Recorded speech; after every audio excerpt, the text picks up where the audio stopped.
대한민국이 시끄럽습니다. 문제를 해결해 나가려면 문제를 해결할 수 있는 인물이 있어야 합니다.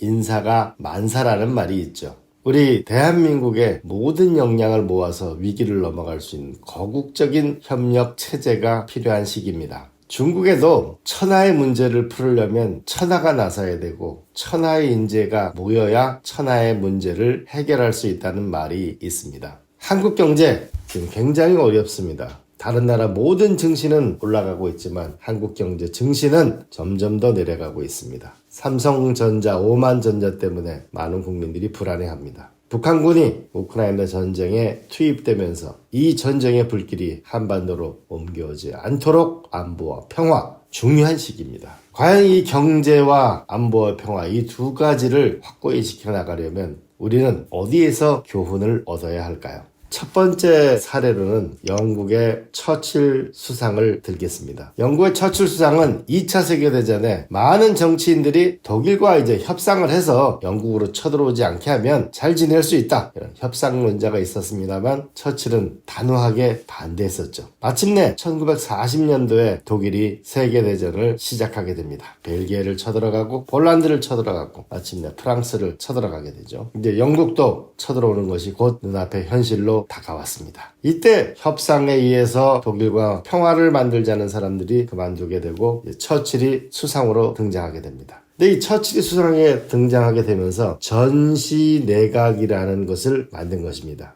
전시내각은 일반적으로 국무회의에서 운영하는 것과는 달리 전쟁과 관련된 내각회의를 별도로 해서 집중적인 역량을 모아서 위기를 해결하는 것이죠. 그런데 이 처칠의 내각 구성을 보면 폭넓은 시야, 나라 전체의 역량을 동원할 수 있는 역량과 진용을 구성했습니다. 먼저 첫 번째로 보시면요. 국방부에는 앤서니 이든이라는 이 장관을 기용했는데 이분은 옥스퍼드 출신이고 군 장교 경험이 있고 외교부 장관을 한 분을 국방부 장관으로 임명합니다. 이분의 주된 역할은 독일군이 하늘에서도 쳐들어오고 바다로도 들어오잖아요. 그러니까 해군과 공군이 협력할 수 있는 시스템을 만든 사람으로 유명합니다. 두 번째는 우리가 재무부 장관으로 케인즈를 등용해서 효율적인 재정관리를 통해서 전쟁을 지원하도록 만듭니다. 제가 눈여겨보는 사람은 두 사람인데 한 분은 바로 노동부 장관에 기용된 베빈이라는 사람입니다. 이 베빈 노동부 장관은 아주 어려운 집안에 태어나서 어렸을 때부터 노동자 생활을 했습니다. 그리고 운수노동조합을 만들어서 전국 운수노동조합위원장이 되고 그리고 마침내 영국 최대 조직의 노동조합의 위원장이 되는 사람입니다. 노동조합 위원장을 노동부 장관으로 처칠이 하게 된 것은 실제로 많은 군수공장이 돌아가야만 되고 노동자들이 도와줘야 되고 이래 하기 때문에 노동조합의 존경받는 지도자들을 노동부 장관에 전격 발탁한 것이죠. 그런데 어떻게 설득을 했느냐? 처칠은 반드시 노동자의 권리나 노동자의 삶에 대해서 각별한 애정과 지원을 하겠다는 그 약속을 하면서 이 베빈이라는 노동조합 지도자가 노동부 장관에 오게 됐고 노동자의 현실을 잘 알았기 때문에 전쟁을 수행하는 과정에서 노동자들이 전쟁에 어떻게 참여하고 어떻게 군수물자를 조달하고 하는 역할을 훌륭히 해냈습니다. 처칠이 굉장히 보수적인 사람인데 이 노동조합 지도자를 노동부 장관에 기용했다는 것은 매우 의미 있는 탁월한 결정이라고 생각합니다. 또 하나 제가 재미있게 보는 사례는 헬리팩스라는 사람을 외교부 장관에 기용하는 것입니다. 이 헬리팩스라는 이 장관은 바로 직전에 많은 영국 사람들이 독일과 협상을 통해서 평화를 만들자고 했는데 결국 체인별린 수상에 그것이 실패였음이 드러나는데 거기서 외교부 장관을 한 사람을 다시 기용을 한 것이죠. 그래서 초창기에 갈등도 있었습니다. 그러다 처칠 수상은 이 헬리팩스 외교부 장관을 기용하면서 외교는 외교를 아는 사람이 해야 된다는 생각을 했던 것 같습니다. 그래서 연합국과의 외교, 특히 미국과의 외교가 중요한 것이죠. 처칠 수상이 루즈벨트 대통령한테 쓴 편지가 800통이 넘는다고 하니까요. 800통이 넘게 미국한테 영국을 도와달라. 미국이 도와주면 영국이 독일을 이겨낼 수 있다. 이런 간곡한 편지를 800통 이상 썼다고 합니다. 그리고 체인벌린 정권의 외무부 장관으로 기용해서 연합국과의 외교를 맡겼다는. 그래서 분명하게 처칠은 다양한 생각을 갖고 있는 사람들의 의견을 모아가되 다만 독일과의 전쟁에서는 단호함. 우리 유명한 연설이 있잖아요. 런던 대공습이 있었을 때 우리는 땅에서도 싸우고 하늘에서도 싸우고 바다에서도 싸울 것이다. 그런 단호한 연설을 한편으로 해나가면서 이런 전시내각을 만들어서 전쟁에 효율적으로 대응하는 리더십은 훌륭한 리더십이라고 봅니다. 저는 대한민국에도 대통령이 할 수 있는 일반적 국무회의가 있고 경제안보라는 이런 두 가지 영역에서의 국가적인 비상한 사람들을 함께해서 이 위기의 시대를 넘어가는 지혜가 필요해 보입니다. 제가 처칠 전기를 보면서 제일 많이 인상적이었던 건 런던 대공습 시절이었습니다. 런던 대공습이라고 하면 독일이 영국을 쳐들어가서 이제 폭격을 해야 되는 것을 말합니다. 런던 대공습은요, 1940년 7월부터 약 3개월 정도 대대적인 공습이 있었습니다. 영국 국민들을 항복시키기 위해서 주로 밤에 독일군들이 야간 폭격을 해대게 되는 거죠. 사실은 낮에는 비행기가 오는 소리도 들리고 오는 방향도 보이지만은 밤에 야간 폭격을 하니까 굉장히 공포에 떨게 되죠. 그러나 이때 이 야간 대공습을 이겨내는 훌륭한 장관이 한 명 있었습니다. 그 사람이 누구냐? 싱클레어 장관인데요. 항공부 장관입니다. 이 항공부 장관은 1차 세계대전에 참여한 적도 있고 이분은 공군을 강화하자라는 주장을 국회의원 시절에 아주 여러 차례 강력하게 하던 사람입니다. 이 사람을 항공부 장관으로 임명을 했죠. 인사의 결과는 런던 대공습의 시기에 확실히 나타났습니다. 기본적으로 레이더를 만들어서 그들을 방어할 수 있는 것을 만들어내고, 그런데 런던 대공습에 독일군은 어떻게 하냐? 첫 번째는 주로 레이더 시설을 폭격해버립니다. 그러면은 감시가 쉽지 않으니까요. 두 번째는 8월, 9월에는 군사시설을 대대적으로 폭격을 했습니다. 9월, 10월에는 런던 시내에 대폭격이 있었는데 매일 밤 런던을 폭격했습니다. 민간인들의 사기를 떨어뜨리고 항복을 받아내기 위해서 밤에 폭격을 한 것이죠. 그런데 이 항공부 장관은 대피 방공호를 만들고 레이더 체계를 만들고 영국 전투기 조종사들의 헌신을 강조하고 이들의 노력을 기초로 해서 점점 더 소수의 영웅들이 탄생하게 됩니다. 이들은 영국 국민들에게 엄청난 용기를 불어넣게 되죠. 또 야간에 쳐들어오니까 야간에 대응할 수 있는 대공포를 만들어가지고 야간에도 전투를 벌여줍니다. 이걸 보고 영국 국민들은 우리가 지금은 어려운 시기지만 이겨낼 수 있다는 자신감을 가집니다. 이때 처칠 수상은 나는 영국 국민에게 승리를 장담할 수 없는데 우리는 땅에서도 싸우고 하늘에서도 싸우고 바다에서도 싸울 것이고 우리는 절대 항복하지 않을 것이고 결연한 의지를 표현하게 되죠. 그러면서 멋진 말을 하죠. 내가 영국 국민에게 요구할 수 있는 것은 피와 땀과 눈물이라는, 함께 싸우자라는 그 호소가 2차 세계대전을 승전으로 바꾸게 됩니다. 다시 한번 정리해보면은 독일군에 쳐들어와서 절체절명의 영국을 구한 리더가 처칠 수상입니다. 처칠 수상은 전시내각을 만들어서 노동조합의 지도자를 노동부 장관으로 만들고 자유당 출신의 전직 외교부 장관을 항공부 장관으로 만들어내고 더 극적으로는 유화정책의 실패의 대표적인 인물인 헬리팩스를 외교부 장관에 다시 기용해서 연합국의 외교를 맡긴 겁니다. 이런 용기 대단하지 않습니까? 노동조합 지도자도 끌어들이고 자유당도 끌어들이고 그래서 이 힘을 하나로 만드는데 정말 잘했던 거는 일반 국무회의와 전시 내각을 따로 운영하는 지혜를 가졌던 것이고 또 하나는 미국 루즈벨트 대통령에게 800통이 넘는 편지를 써서 마침내 미국의 지원을 받아내면서 연합국의 승리로 이끌게 된 것입니다. 위기의 시대에는 위기의 파고를 함께 넘을 수 있는 정당과 이념을 넘어설 수 있는 용기 있는 지도자, 리더십이 필요한 시기입니다. 프랑스 드골 대통령의 역사의 사례를 한번 들어보겠습니다. 드골 대통령은 기본적으로 보수주의자입니다. 2차 세계대전에 왔을 때 열심히 저항운동을 한 사람이죠. 그런데 이 드골 대통령은 2차 세계대전 이후에 폐허가 된 프랑스를 어떻게 일으켜 세울 건가? 라는 부분에서 드골 대통령은 이념과 정당을 뛰어넘어서 국민연합정부라는 것을 만들어내게 됩니다. 국민연합정부는 어떤 개념일까요?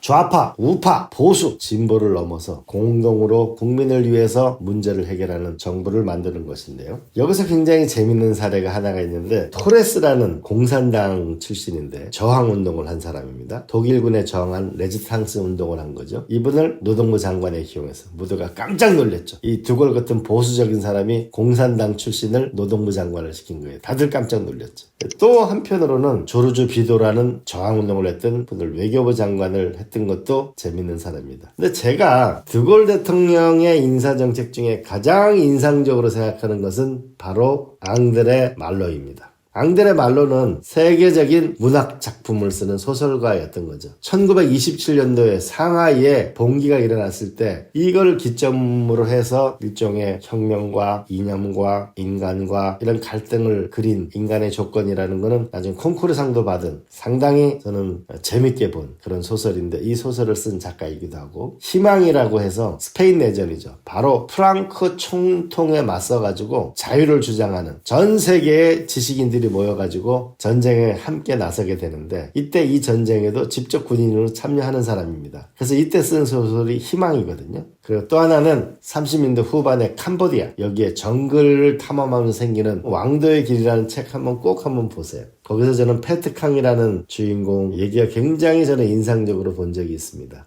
어쨌든 이런 세계적인 대문호인데 기본적으로 진보적인 지식인이거든요. 이 사람을 발탁을 합니다. 근데 설득이 쉽지 않았죠. 이때 드골 대통령은 프랑스가 전 세계 문화예술의 중심지가 되어달라고 설득합니다. 그리고 또 한편으로는 앙드레 말로가 스페인에서도 2차 세계대전에도 저항했기 때문에 저항의 정신이 프랑스에 살아있도록 만들어달라. 이래서 문화부라는 것이 최초로 생기게 됩니다. 앙드레 말로는 그 자신이 작가였듯이 도서관, 예술관 이런 것들을 많이 짓게 됩니다. 프랑스가 문화예술의 중심지로 떠오르는데 엄청난 공헌을 하죠. 더 놀라운 사실은 이 앙드레 말로가 드골 정권 10년 내내 10년 동안 장관을 하게 됩니다. 드골 대통령 보수적인 사람이 모레스라는 공산당 지도자를 노동부 장관으로 하고, 진보적인 앙드레 말로를 기용해서 프랑스를 문화의 나라, 문화의 시대를 만들었다는 것은 저는 아주 인상적으로 보았습니다. 그리고 또한 드골 대통령은 알제리가 독립하려고 하니까 다들 드골 대통령이 보수주의자이니까 알제리가 독립을 무산시킬 줄 알았죠. 그런데 드골 대통령은 알제리의 독립을 열어주게 됩니다. 그때 재밌는 사례가 또 있죠. 20세기 최고의 지성이라고 하는 샤르트르가 전부 모금을 해가지고 알제리 독립운동을 도와줍니다. 그러니까 드골의 참모들이 저 샤르트르를 가만두면 안 된다, 체포해야 된다 라고 하니까 이런 말을 했다고 하죠. 드골 대통령이 내비둬라, 샤르트르도 프랑스다, 이런 말을 했다고 하죠. 그런데 이 말이다, 사실이다, 아니다, 이런 논쟁이 있긴 합니다. 어쨌든 보수주의자 드골 대통령이 2차 세계대전 이후에 프랑스를 하나로 만들기 위해서 보수 진보 모두를 끌어모으는 국민연합 정부를 만들어냈다는 것은 지금 한국에게 시사하는 점이 매우 크다고 저는 생각합니다. 지도자의 용기, 지도자의 그릇이 위기를 넘깁니다. 노무현 대통령이 이창동 장관을 문화부 장관으로 기용하는데 아마 이 드골이 앙드레 말로를 기용한 그 사례도 많은 영향을 미쳤을 거라고 저는 생각하죠. 인사가 만사다. 우리가 통합적인 정부를 만든 인물로는 링컨 대통령을 빼낼래야 빼낼 수가 없습니다. 링컨 대통령은 남북전쟁을 반드시 승리로 이끌고 싶었습니다. 그래서 제일 중요한 국무장관에 수워드 국무장관을 임명합니다. 수워드 국무장관은 링컨 대통령의 가장 강력한 정치적 라이벌이었습니다. 국무장관을 시키려고 하니까 주변에 반대가 많았죠. 이번에 장관을 시키면 다음번 링컨 대통령이 재선에 실패할 수도 있으니까요. 그런데 링컨 대통령은 수워드를 국무장관을 기용합니다. 이 수워드는 뉴욕주 상원의원과 주지사를 지낸 아주 강력한 정치인이었습니다. 링컨이 제안을 하죠. 국무장관을 맡아달라고. 그러니까 수워드가 이렇게 얘기합니다. 글쎄, 이 미국 정부가 대통령은 있지만 독립적으로 운영할 수 있는 권한을 달라고 합니다. 쉽게 얘기하면 대통령은 핫바지고 본인이 국가를 잘 알고, 링컨 대통령은 촌뜨기니까 내가 이 나라를 끌고 가겠다, 이런 심사가 들어있는 제안이죠. 이 제안에 대해서는 링컨 대통령은 단호하게 반대합니다. 그리고 국무장관의 역할을 맡기게 됩니다. 그리고 둘은 협력하게 되고 점점 더 서로를 이해해 나가게 됩니다. 그리고 또 하나, 전쟁을 치는데 가장 중요한 거는 전쟁 장관인데 이 스탠턴이라는 사람을 기용하게 됩니다. 이 스탠턴이라는 사람은 정말 링컨 알기를 뭘로 알았다고 봐야 될까요? 뭐 손톱의 때 수준은 아니겠지만은 정말 링컨 대통령을 경멸하고 링컨 대통령이 촌뜨기라고 얘기하고 링컨 대통령을 우습게 하는 사람입니다. 그런데 전쟁을 아는 사람이 필요했던 것이죠. 링컨을 조롱하고 비판한 이를 전쟁 장관으로 임명합니다. 이 전쟁 장관으로 임명하면서 탁월한 역량을 발휘하게 됩니다. 나중에는 링컨 대통령과 정치적인 긴장관계는 있지만 인간적인 존경심을 표해 나가게 됩니다. 체이스라는 사람은 재무부 장관으로 임명합니다. 이 사람은 링컨보다 노예 해방에 대해서 훨씬 더 진취적인 사람입니다. 근데 이 체이스 재무장관을 시키면서 전쟁 자금을 조달해 나가는데 혁혁한 공을 세우게 됩니다. 이 링컨 대통령의 전기나 영화를 보게 되면 링컨 대통령은 촌뜨기, 시골뜨기 온갖 비난을 받고 조롱을 받습니다만은 그 조롱하고 비난하는 사람들을 내각에 기용하죠. 대통령이 국회 와서 연설하는데 야당 의원들이 비난한다고 해서 연설을 안 하러 오는 대한민국하고는 많은 차이가 있습니다. 본인을 조롱하는 사람이라도 그를 장관에 기용해서 남북전쟁의 승리를 이끈 링컨의 용기는 우리가 많이 배워야 합니다. 정치에서 바른 말을 하는 사람이 용기 있는 사람 맞습니다. 그러나 바른 말을 했을 때 그 말을 듣고 고칠 수 있는 지도자가 진정한 용기 있는 지도자입니다. 자기의 생각을 바꿔서 세상을 이롭게 할 수 있다면 질 줄 아는 지도자가 진정한 용기 있는 지도자라고 볼 수 있습니다. 근데 제가 링컨 대통령을 참 더 좋게 보는 거는 이런 라이벌들을 기용하면서 전쟁을 수행하면서도 그 전쟁 자체에 대해서 두 가지가 충실한 겁니다. 하나는 왜 전쟁을 하는가? 그가 연병장에서 하는 연설. 이 자리에 모이는 미국 장병 여러분, 이 중에는 색깔이 다른 사람이 있습니다. 대부분 이제 우리가 흑인들을 얘기하는 거죠. 근데 거기서 이런 말씀을 하시죠. 이 자리에 있는 여러분들 장병들은 출신과 지역과 배경과 피부색이 다를 수 있습니다. 그러나 우리가 이 남북전쟁을 하는 이유는 이걸 하고 나면 나중에 이 중에 여러분들의 후손 중에 미 아메리카 합중국의 대통령이 탄생할 거다. 그 얘기는 무슨 얘기냐면 여기 있는 유색 인종 중에 미국의 대통령이 탄생하기 위해서 남북전쟁을 한다는 얘기죠. 그 결과 어떻게 됐어요? 시간이 한참 흐른 뒤에 오바마 대통령이 아마 링컨 대통령이 없었으면 오바마 대통령이 탄생하지 않았겠죠.